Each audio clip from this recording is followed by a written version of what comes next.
Dear all, financial accounts இன்னைக்கு பார்க்க போகிற கான்செப்ட் ஃபைனல் அக்கௌண்ட்ஸ். இந்த ஃபைனல் அக்கௌண்ட் ஸ்டேட்மெண்ட் பார்த்தீங்கன்னா ஒன்லி ஃபார் சோல் ட்ரேடர்ஷிப். ஏன்னா கம்பெனி ஃபைனல் அக்கௌண்ட்ஸ் அப்படிங்கிறது அது வேறு. கம்பெனி ஃபைனல் அக்கௌண்ட்ஸை பொறுத்த வரைக்கும் profit and loss and balance sheet இதில் பார்த்தீங்கன்னா ஒவ்வொரு டிரான்சாக்ஷனும் அதுக்குண்டான கன்சர்ன்டு ஹெட்டிங்ஸ் கீழே தான் நம்ம என்ட்ரு பண்ணுவோம். பட் சோல் ட்ரேடர்ஷிப் ஃபைனல் அக்கௌண்ட்ஸில் பேலன்ஸ் ஷீட்லேயும் ப்ராஃபிட் அண்ட் லாஸ் அக்கௌண்ட்லேயும் அப்படி செப்பரேட் ஹெட்டிங்ஸில் எதுவும் கிடையாது. ஜஸ்ட் அப்படியே என்ட்ரிஸை போஸ்ட் பண்ணி பேலன்ஸ் பண்ண வேண்டியது மட்டும்தான் நம்மளோட வேலை. ஓகேவா? ஸோ இந்த வீடியோவில் நம்ம தியரிட்டிக்கலாக ஃபைனல் அக்கௌண்ட்ஸோட கான்செப்டை மட்டும்தான் எக்ஸ்பிளைன் பண்ண போகிறோம். ப்ராப்ளமை நெக்ஸ்ட் வீடியோவில் தனியாக இன்னொரு வீடியோவில் பார்த்தலாம். ஏன்னா ப்ராப்ளம் தான் தியரி ஒரே வீடியோவில் போட்டோம் அப்படின்னா டைம் ரொம்ப ஜாஸ்தியாக இருக்கும். உங்களாலையும் கம்ப்ளீட்டாக கான்சன்ட்ரேட் பண்ணி அதை பார்க்க முடியாது. ஸோ இந்த வீடியோவில் ஃபைனல் அக்கௌண்ட்ஸோட கான்செப்டை தியரிட்டிக்கலாக பார்த்துடலாம். ஓகே, ஃபைனல் அக்கௌண்ட்ஸ் அப்படிங்கிறது at the end of every financial year கம்பெனியில் ப்ரிப்பேர் பண்ணுவாங்க. இந்த ஃபைனல் அக்கௌண்ட்ஸ் மூலிமா கம்பெனியோட overall profit and loss, then asset and liability position இதை கம்ப்ளீட்டாக தெரிஞ்சுக்கலாம். ஏன்னா ஒரு பர்டிகுலர் பீரியடுக்கு உண்டான கம்ப்ளீட் ஃபினான்ஷியல் ட்ரான்சாக்ஷன் தான் இதில் நம்ம அனாலிசிஸ் பண்ணுவோம். தென் ஃபைனல் அக்கௌண்ட்ஸ் தான் பார்த்தீங்கன்னா அக்கௌண்டிங் சைக்கிளில் இருக்கிற last stage. Accounting cycle already இதுக்கு முன்னாடி ஃபினான்ஷியல் அக்கௌண்ட்ஸ் இன்ட்ரொடக்ஷன் போட்ட ஒரு வீடியோவில் நம்ம அந்த அக்கௌண்டிங் சைக்கிள் காமிச்சிருப்போம். ஐடென்டிஃபிகேஷன் ஆஃப் ட்ரான்சாக்ஷனில் ஸ்டார்ட் ஆகி ஃபைனல் அக்கௌண்ட்ஸில் தான் முடியும். ஸோ ஃபைனல் அக்கௌண்ட்ஸ் அப்படிங்கிறது last stage of accounting cycle. Final அக்கௌண்ட்ஸில் ஒரு 3 ஸ்டேட்மெண்ட்ஸ் இருக்குது. ஃபைனல் அக்கௌண்ட்ஸ் அப்படிங்கிறது தனிப்பட்ட ஒரு ஃபினான்ஷியல் ஸ்டேட்மெண்ட் கிடையாது. It consist of various statement. ஒவ்வொரு ஸ்டேட்மெண்ட்டும் ஒவ்வொரு விதமான ரிசல்ட்டை நமக்கு எடுத்து கொடுக்கும். ஸோ ஃபைனல் அக்கௌண்ட்ஸ் அப்படிங்கிறது லீகலாக அக்செப்ட் பண்ணுற ஒரு ஸ்டேட்மெண்ட் தான் as per the financial accounting standards. Then every year எண்டில் மட்டும்தான் நம்ம ஃபைனல் அக்கௌண்ட்ஸ் ப்ரிப்பேர் பண்ணுவோம். In between the period of எந்த ஒரு மந்த்லேயும் நம்ம ஃபைனல் அக்கௌண்ட்ஸ் ப்ரிப்பேர் பண்ண மாட்டோம். அதுக்காக தான் மற்ற ஃபினான்ஷியல் ஸ்டேட்மெண்ட்லாம் நம்ம வச்சுருக்கோம். கேஷ் புக்கு, பர்ச்சேஸ் புக்கு, மற்ற சப்சிடரி புக்ஸ். ஓகே, இது end of the financial year, அதாவது மார்ச், இந்த மந்த் ஆஃப் மார்ச் அப்போ தான் நம்ம இதை ப்ரிப்பேர் பண்ணுவோம். ஃபைனல் அக்கௌண்ட்ஸை பொறுத்த வரைக்கும் மீனிங் பார்த்தோன்னா இதுதான். ஸோ இதுக்கு கீழே என்னென்ன பிரான்ச்சஸ் ஆஃப் அக்கௌண்ட் இருக்குது அப்படின்னு பார்த்தோம் அப்படின்னா, ஃபஸ்ட்டு ட்ரேடிங் அக்கௌண்ட், தென் ரெண்டாவது ப்ராஃபிட் அண்ட் லாஸ் அக்கௌண்ட், ஃபைனலாக பேலன்ஸ் ஷீட். இந்த 3 ஸ்டேட்மெண்ட்டும் சேர்த்தது தான் ஃபைனல் அக்கௌண்ட்ஸ். இந்த 3 ஸ்டேட்மெண்ட்டுமே ஒவ்வொன்றும் ஒவ்வொரு விதமான ரிசல்ட்டை நமக்கு எடுத்து கொடுக்கும். 3 ஸ்டேட்மெண்ட்லேயும் நம்ம என்ட்ரு பண்ணுற டேட்டாஸோட நேச்சரும் பார்த்திங்கன்னா ஒவ்வொன்றும் வேறு வேறு. ஓகேவா? ஸோ இந்த ஒவ்வொரு அக்கௌண்ட்டோட எக்ஸ்ப்ளனேஷன் என்னங்கிறத நம்ம ஒவ்வொன்றா இப்போ பார்க்கலாம். First trading account. Trading account பார்த்தீங்க அப்படின்னா இதோட ரிசல்ட் அவுட்புட் என்னவா நமக்கு கிடைக்கும் அப்படின்னா, ஒன்று கிராஸ் ப்ராஃபிட்டாக இருக்கும், அப்படி இல்லைன்னா கிராஸ் லாஸாக இருக்கும். ஓகே, தென் இந்த ட்ரேடிங் அக்கௌண்ட்டில் நம்ம என்ட்ரு பண்ணுற டிரான்சாக்ஷன் என்னெல்லாம் இருக்கும் பார்த்தீங்கன்னா, ஒரு ப்ராடக்டை ரா மெட்டீரியலாக இருந்து அதை ஃபினிஷ்டு குட்ஸாக மாற்றுற வரைக்கும் உண்டான மேனுஃபேக்சரிங் எக்ஸ்பென்சஸ், அதாவது இன்னொரு டேர்மில் அதை மென்ஷன் பண்ணோன்னா டைரக்ட் எக்ஸ்பென்சஸ்ன்னு சொல்லலாம். அது மட்டும்தான் இதில் நம்ம என்ட்ரு பண்ணுவோம். ஓகேவா? அதாவது ஒரு பொருளை ரா மெட்டீரியலாக பர்ச்சேஸ் பண்ணுறதுலேருந்து அதை ஃபினிஷ்டு குட்ஸாக மாற்றுற வரைக்கும் உண்டான எக்ஸ்பென்சஸ் மட்டும்தான். For an example, power supply அந்தது, then fuel, then carriage, inwards, wages, இந்த மாதிரியான டிரான்சாக்ஷன் மட்டும்தான் இருக்கும். அதை ஃபினிஷ்டு குட்ஸாக மாற்றுற வரைக்கும் உண்டான எக்ஸ்பென்சஸ் மட்டும்தான் இதில் வரும். இதோட டிஃப்ரென்ஸ், அதாவது இந்த அக்கௌண்ட்டுக்கு டபுள் சைடு இருக்கும், debit credit as usual.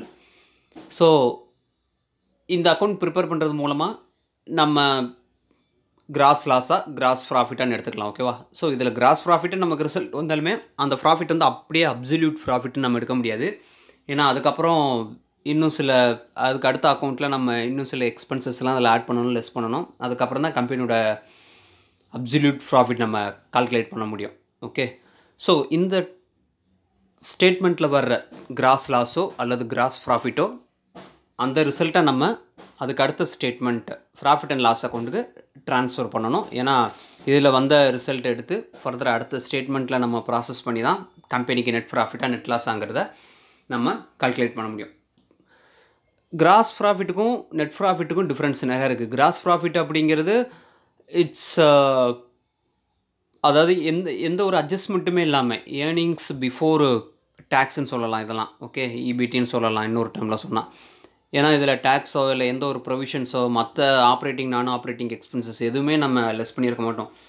Just ஃபைனலாக பர்ச்சேஸ் பண்ண அமௌண்ட்டுக்கும் தென் சேல்ஸ் பண்ண அமௌண்ட்டுக்கும் இருக்கிற ஒரு டிஃப்ரென்ஸ் தான் கிராஸ் ப்ராஃபிட். ஓகேவா? ஸோ தென் நெக்ஸ்ட்டு பார்த்தோம் அப்படின்னா profit and loss account. Trading அக்கௌண்ட்டுக்கு அடுத்த statement profit and loss account. Profit and loss அக்கௌண்ட்டுக்கும் ரெண்டு side debit and credit. Okay, debit side எல்லா எக்ஸ்பென்சஸ் வரும், கிரெடிட் சைடு எல்லா இன்கம் வரும். எக்ஸ்பென்சஸ் இன்கம் பார்க்கும்போது அதுலேயும் ரெண்டு கேட்டராக பிரிக்கலாம். Operating expenses, non operating expenses, operating income, non operating income. Okay, operating income operating expenses அப்படிங்கிறது which are directly relating to the business. அதாவது பிஸ்னஸை ரன் பண்ணுறதுக்கு டைரெக்டாக லிங்க் இருக்கிற எக்ஸ்பென்சஸ் தான் operating expenses, operating income. Operating இன்கம்னா பிஸ்னஸை ரன் பண்ணி அது மூலமாக வர ப்ராஃபிட் தான் ஆப்ரேட்டிங் இன்கம். அது தவிர்த்து இப்போ நம்ம ஒரு சம்திங் பேங்க்கில் ஏதாவது இன்வெஸ்ட் பண்ணியிருக்கோம், அது மூலமாக நமக்கு ஒரு இன்ட்ரெஸ்ட் வருது அப்படின்னா அது வந்து நான் ஆப்ரேட்டிங் இன்கம். ஏன்னா அது வந்து பிஸ்னஸ் இன்கம் கிடையாது. எக்ஸ்பென்சஸும் அதே மாதிரி தான். இப்போ ஃபேக்ட்ரிக்குடைய ரெண்ட் கொடுக்குறோம் அப்படின்னா அதெல்லாம் ஆப்ரேட்டிங் எக்ஸ்பென்சஸ். ஏன்னா பிஸ்னஸை ரன் பண்ணுறது அதெல்லாம் டைரெக்டாக ரிலேஷன்ஷிப் இருக்கிற expenses. At the same time advertisement பார்த்தோம் அப்படின்னா அதெல்லாம் நான் ஆப்ரேட்டிங் எக்ஸ்பென்சஸ் கீழே வந்துடும். ஓகே, ஸோ இந்த மாதிரி எக்ஸ்பென்சஸ் ஃபுல்லாக ப்ராஃபிட் அண்ட் லாஸ் அக்கௌண்ட்டில் டெபிட் சைடு போஸ்ட் பண்ணிடுவோம், இன்கம் ஃபுல்லாக ப்ராஃபிட் அண்ட் லாஸ் அக்கௌண்ட்டில் கிரெடிட் சைடு போஸ்ட் பண்ணிடுவோம். ஃபைனலாக நம்ம டேலி பண்ணும்போது நமக்கு கிடைக்கக்கூடிய ரிசல்ட் பார்த்திங்கன்னா net profit or net loss. ஓகேவா? ஸோ இதில் கிடைக்கக்கூடிய ப்ராஃபிட் ஆர் லாஸ் தான் பார்த்திங்கன்னா நமக்கு அப்சல்யூட் ப்ராஃபிட்னு சொல்லலாம். பட் சில அக்கௌண்டிங் அட்ஜஸ்ட்மெண்ட்டில் பார்த்தோம் அப்படின்னா அந்த இன்கம் டேக்ஸ்ன்னு ஒரு ட்ரான்சாக்ஷன் வரும். அதை டேரெக்டாக நம்ம ப்ராஃபிட் அண்ட் லாஸ் அக்கௌண்ட்டில் லெஸ் பண்ணி காமிச்சிட்டோம் அப்படின்னா வரக்கூடிய ரிசல்ட்டை அப்சல்யூட் ப்ராஃபிட்னு சொல்லலாம். இல்லை இன்கம் டேக்ஸை நம்ம பேலன்ஸ் ஷீட்டில் தான் அட்ஜஸ்ட் பண்ண போகிறோம் அப்படின்னா இந்த நெட் ப்ராஃபிட்டையும் நம்ம அப்சல்யூட் ப்ராஃபிட்னு சொல்ல முடியாது.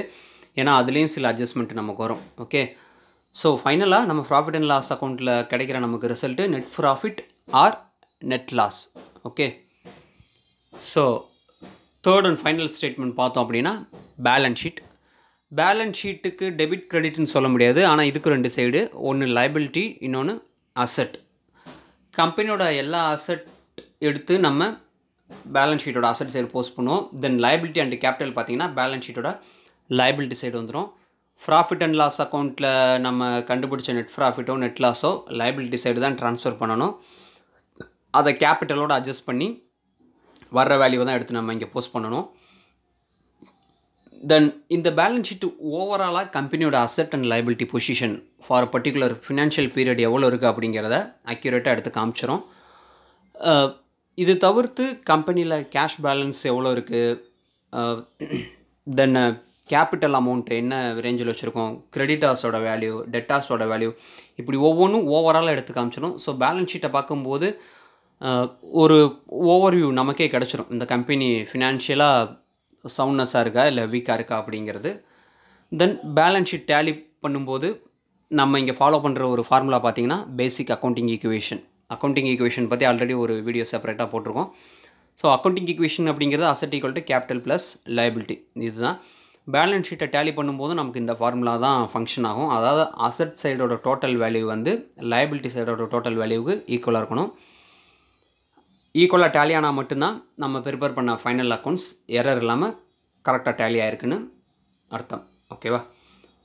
ஸோ ஃபைனல் அக்கௌண்ட்ஸை பொறுத்த வரைக்கும் பேசிக் தியரிட்டிக்கல் கான்செப்ட்னு பார்த்தா இதுதான். இதை தாண்டி இதில் நம்ம கன்ஃபியூஸ் பண்ணிக்கிறதுக்கு பெருசாக எந்த ஒரு விஷயம் கிடையாது. ஏன்னா இது வந்து சோல் ட்ரேடர்ஷிப்க்கு உண்டான ஒரு ஃபைனல் அக்கௌண்ட்ஸ் தான். ப்ளஸ் இந்த ஃபைனல் அக்கௌண்ட்ஸ்லேயே வித் அட்ஜஸ்ட்மெண்ட் கான்செப்ட் இருக்குது. அதை நம்ம செப்பரேட்டாக தனியாக பார்த்துடலாம். அட்ஜஸ்ட்மெண்ட்டுங்கிறது அது தனி கான்செப்ட். இது வந்து ஒரு சோல் ட்ரேடர்ஷிப் உண்டான நார்மல் ஒரு ஃபைனல் அக்கௌண்ட்ஸ். ஓகே. ஸோ இந்த ஃபைனல் அக்கௌண்ட்ஸ்க்கு ரிலேட்டடான ப்ராப்ளம்ஸ் எல்லாமே நம்ம நெக்ஸ்ட் வீடியோவில் பார்க்கலாம். தேங்க்யூ.